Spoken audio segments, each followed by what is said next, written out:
Le Mali est un pays à vocation agro-silvo-pastorale.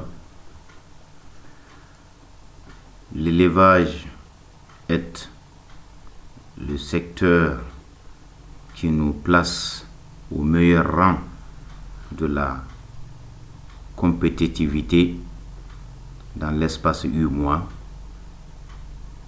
et notre cheptel nous place au deuxième rang des pays de la CEDEAO. Avec plus de 12 millions de bovins, 50 millions de petits ruminants,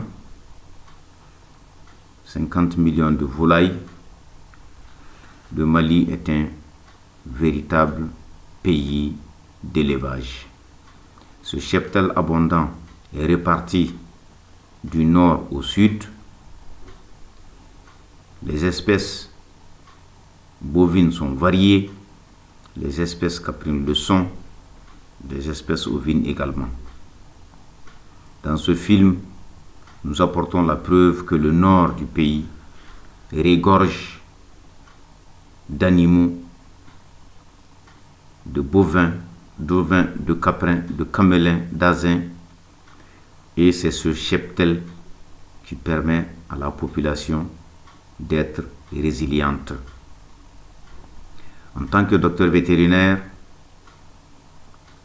nous remercions ici l'ensemble de nos aînés qui ont travaillé d'arrache-pied matin, midi et soir pour éradiquer la plus grande maladie qui décimait le cheptel bovin, la peste. Au jour d'aujourd'hui, c'est la péripneumonie contagieuse bovine, honte.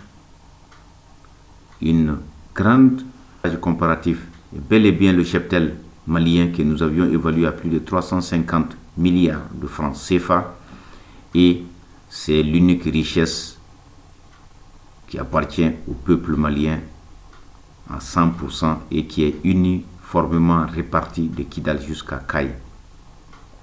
12 millions de bovins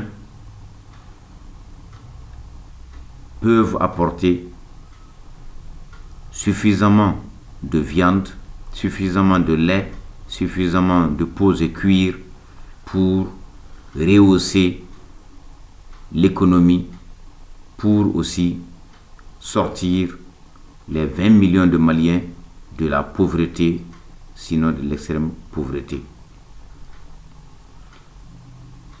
Ces éléments que nous diffusons, que nous partageons dans le monde entier, visent justement à faire comprendre à nos décideurs politiques, à nos gestionnaires et financiers, et aussi à l'ensemble des acteurs de la société civile et l'ensemble des partenaires au développement, que, en prenant l'élevage comme locomotive de notre économie, nous sommes absolument convaincus que nous sortirons le Mali de ces difficultés récurrentes, de cette pauvreté, et aussi le bonheur de ce peuple malien viendra de cela. Alors, Maliens et Maliennes, citoyens, honorables partenaires, ceci est juste un appel d'un docteur vétérinaire malien pour qu'un jour notre pays retrouve la voie du développement, la voie de l'ascension socio-économique. Vous voyez ces beaux ébus au bord du fleuve entre Gao et Ansongo. Donc c'est la véritable richesse dont disposent toutes ces populations rurales que vous voyez, tous ces villages qui sont installés le long du fleuve Niger. Je vous remercie.